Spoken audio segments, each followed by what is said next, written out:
Welcome to Moving Violations. I'm Russ LeBlanc, NEC consultant for ECNM Magazine. Take a look at these wires hanging out here.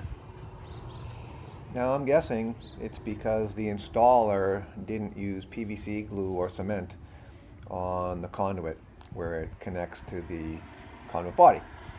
And if that's true, that would, in my opinion, that would be a violation of 352.48. I don't know many installers or inspectors that would think it's okay to not use glue on a joint like that.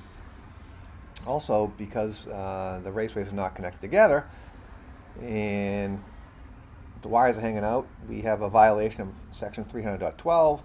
Raceways are supposed to be continuous between cabinets, boxes, fittings, enclosures, etc., etc. And where the wires are exposed now, I guess we could say we have a violation of 300.3a, since they are no longer installed in a recognized Chapter 3 wiring method.